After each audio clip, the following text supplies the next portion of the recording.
Assalamualaikum warahmatullahi wabarakatuh.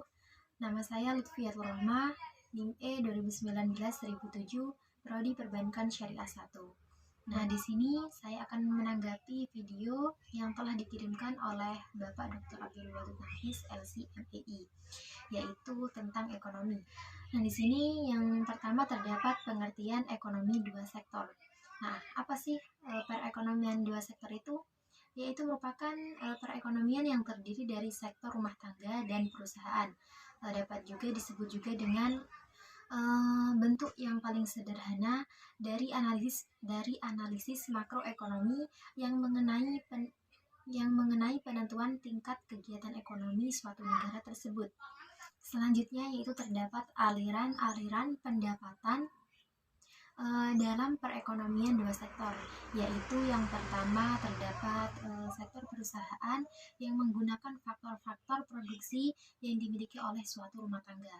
Yang kedua yaitu sebagian besar pendapatan yang diterima oleh rumah tangga akan digunakan untuk konsumsi, yaitu membeli barang dan jasa yang dihasilkan oleh sektor perusahaan tersebut. Yang ketiga yaitu terdapat sisa pendapatan rumah tangga yang tidak digunakan untuk konsumsi sehingga akan ditabung dalam institusi-institusi keuangan. Selanjutnya yaitu terdapat pengusaha-pengusaha yang ingin melakukan investasi akan meminjam tabungan rumah tangga yang dikumpulkan oleh institusi-institusi keuangan tersebut. Selanjutnya yaitu terdapat hubungan antara konsumsi dan pendapatan, yaitu yang pertama pendapatan rumah tangga, yaitu merupakan faktor terpenting untuk menentukan tingkat pengeluaran. Nah, dapat disimpulkan yaitu pada pendapatan yang rendah, rumah tangga mengambil tabungan. Nah, hal ini berarti rumah tangga harus menggunakan harta atau tabungan masa lalu untuk membayar konsumsi tersebut. Selanjutnya yaitu kenaikan pendapatan yang menaikkan pengeluaran konsumsi, dalam arti sisa pertambahan pendapatan ditabung. Dan selanjutnya yaitu terdapat pada pendapatan yang tinggi dalam rumah tangga yang menabung. Nah, di sini kecondongan mengkonsumsi marginal yaitu merupakan perbandingan di antara pertambahan konsumsi yang dilakukan dengan pertambahan disposable income yang diperoleh tersebut.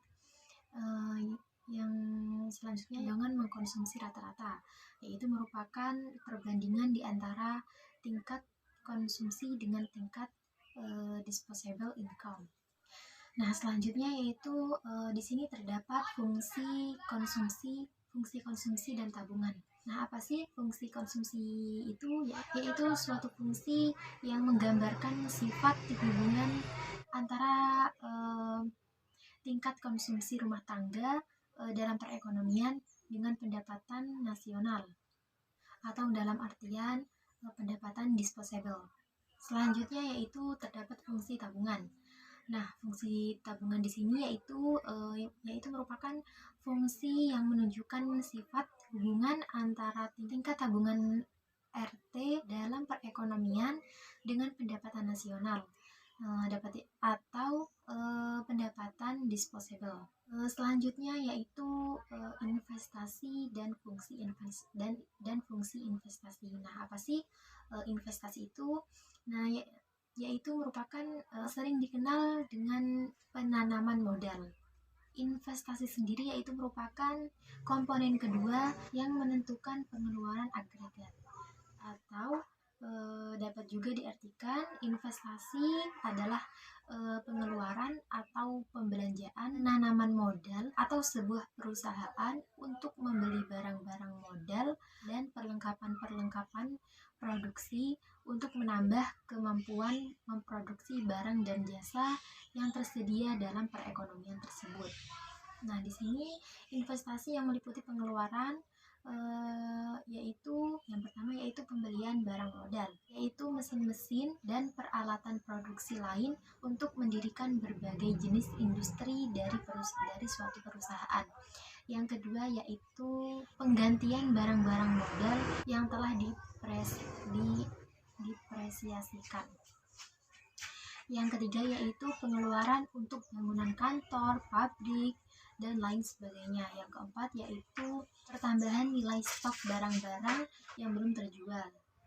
Nah, selanjutnya yaitu terdapat faktor penentu investasi, yaitu yang pertama tingkat keuntungan yang diramalkan akan diperoleh, yang kedua suku bunga, yang ketiga ramalan mengenai keadaan ekonomi di masa depan, yang keempat yaitu kemajuan teknologi, yang kelima yaitu tingkat pendapatan nasional dan perubahannya.